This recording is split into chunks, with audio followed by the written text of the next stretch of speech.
There are a lot of traditional martial arts masters who are secretive about their skills. Now, are they secretive because they're hiding something precious? Or are they secretive because they really have nothing to show? What's up, everybody? This is Vincent Zeng, the Wandering Warrior. And today I want to talk to you guys about secrecy in the traditional martial arts. One of you guys DM'd me, we had a little conversation about this, and I thought, you know what? Let me make a video about this with, fully formulated thoughts to address this particular topic. Side note, if you guys like what I do, you can actually support me on Patreon. Link is down below. A lot of traditional martial arts, especially the traditional Chinese martial arts, are known for a level of secrecy, for gatekeeping, which I already talked about in a previous video. You guys can check it out.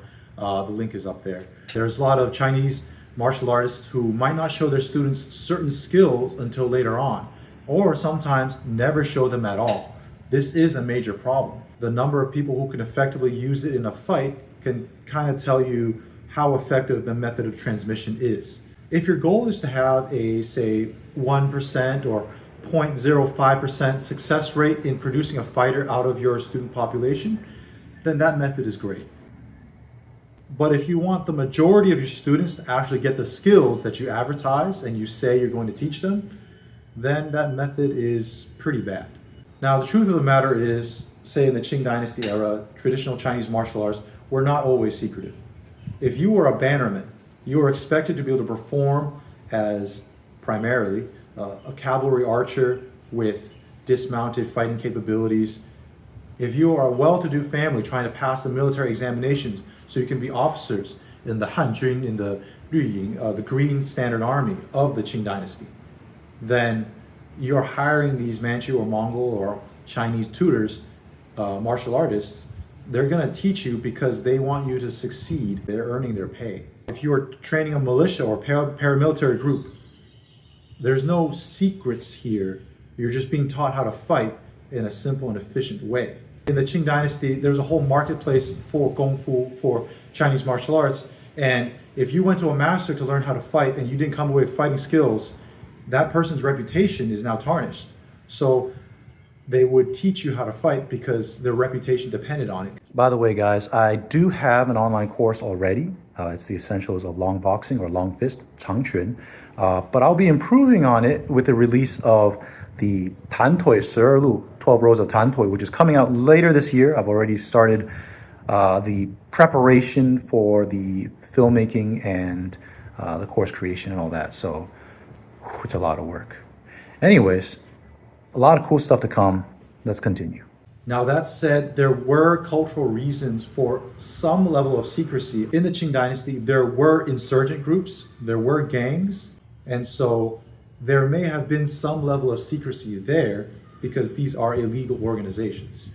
As far as so-called legal situations, number one, trade secrets. If your trade was in violence, right, and you wanted success in violence, then the fighting skills, especially the higher level skills, your personal skills, are your trade secrets. And so you weren't going to just give out your trade secrets. Think of any craft, trade, or guild, secret recipes, manufacturing secrets. And those are their tactics or nuances to techniques that they aren't going to openly teach anyone. Honestly, today we have YouTube, we have slow motion. So there's a lot of stuff that used to be trade secrets that, it's not really, it's how well can you do it and how well can you get your students to do it, right? It's not a matter of, oh, I know something that you have never seen. That's getting rarer and rarer. 2, a culture of mistrust. So unfortunately, Chinese society and many other societies are low trust societies. That means that you don't necessarily trust people outside of your family. And if your family's big enough, you might not even trust your own family members. That lack of trust between you and people outside of your region, lack of trust between you and people outside of your town or village, lack of trust between your clan and other clans. So if you have this sort of clannish mindset on top of, say, a scarcity mindset, where you're not really sure if you can get a hold of certain resources. So any power, knowledge, skill that you can take and not give others is an advantage. You can see how that kind of mentality can persevere over time.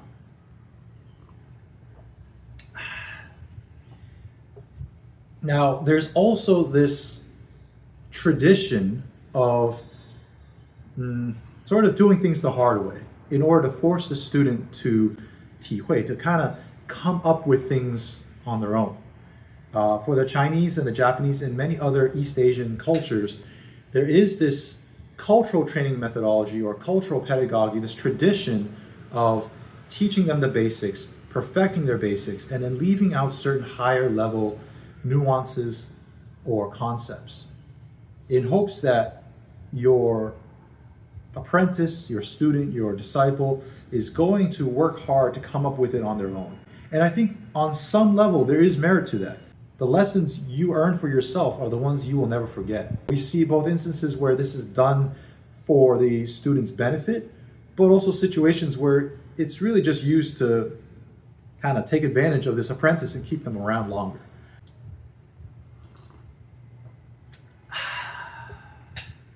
Well, basically, there are a lot of teachers out there that are frauds.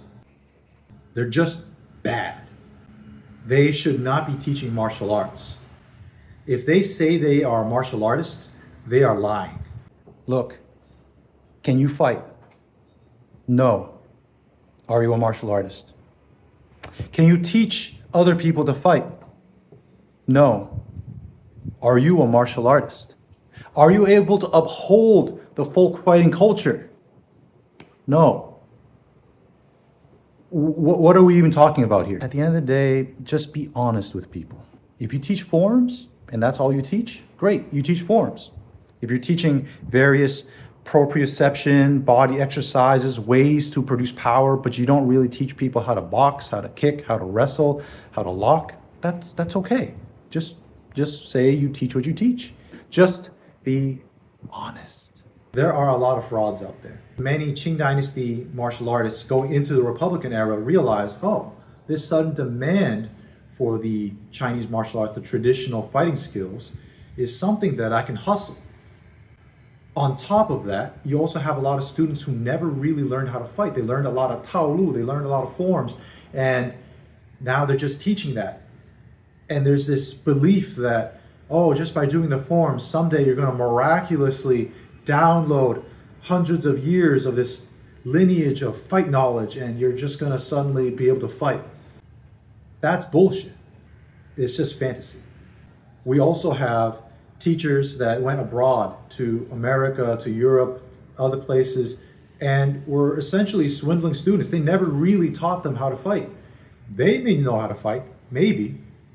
They may have taught their son or a close apprentice or whomever, but the majority of students were never taken seriously. They were just a means to an end, a way to make money.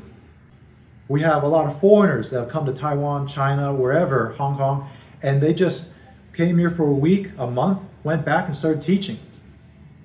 Do you think someone who goes to Thailand for 1 week is qualified to teach Muay Thai, that they're a Nak Muay? Do you think someone that goes to Japan for 1 week is qualified to be a judo black belt? Of course not.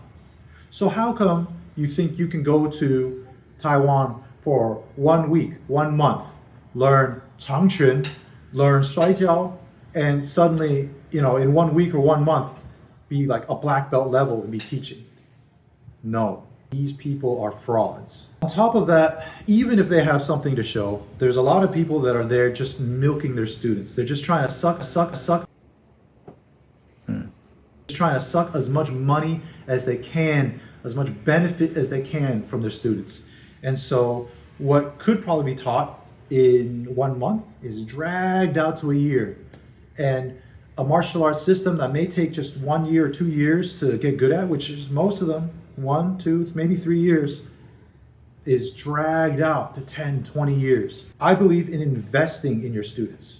Make them want to come back. They come back because they keep improving. They come back because they're having fun. They come back because they're getting something useful. They come back for you and the community that you have helped build. And frankly, there's also a lot of very egotistical or not even narcissistic individuals in the martial arts who want to keep you forever and ever. You're someone they're able to control. And unfortunately, these type of schools tend to be the ones that end up kind of cultish. I don't like that shit. Sometimes traditional martial arts are meant for the people who invented it. It is their martial art. It is their culture. And especially if they've suffered a lot of colonization, marginalization, a lot of oppression, they may feel like they don't want to share this with the rest of the world. They may feel like so much has been robbed from us that we should hold on to what is ours because they're going to rob us of our things and commodify it. And unfortunately, that is true. That does often happen. And the Chinese, many had a combination of both ethnocentrism, racism, and so on, as well as this real sense that wushu, kung fu, Chinese martial arts were starting to die out. They wanted to teach only their own.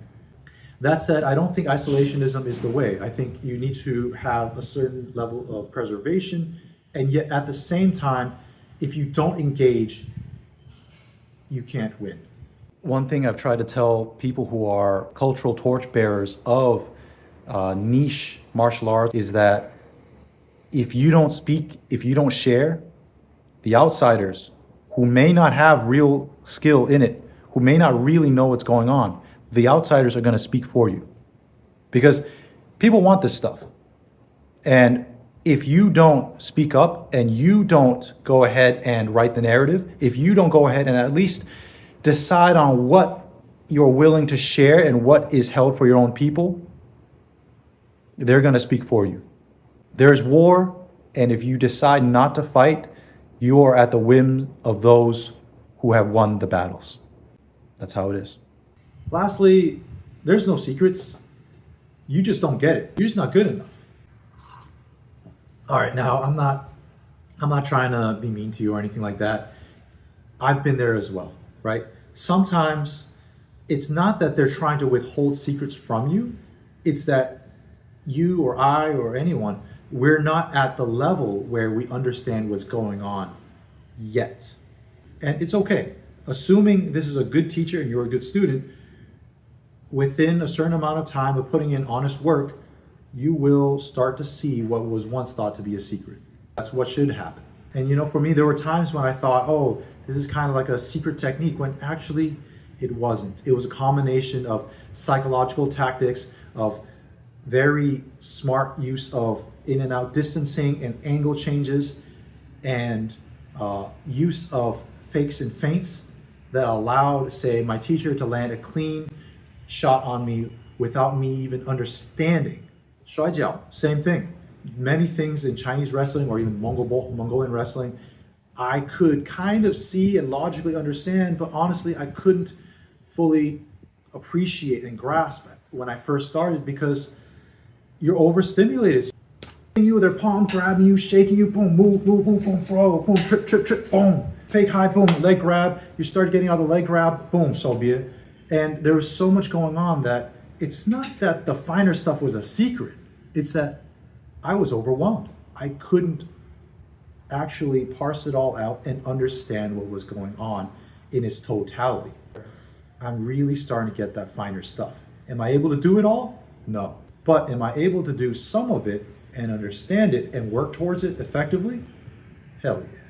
Guys, thanks for listening to me kind of ponder about the reasons for the secrecy in the traditional Chinese martial arts. If you guys have any thoughts of your own on what I talked about, or even other reasons for why there's this secrecy, let us know down in the comment section. Let's talk about it. Thank you for joining me on my journey. I salute yours.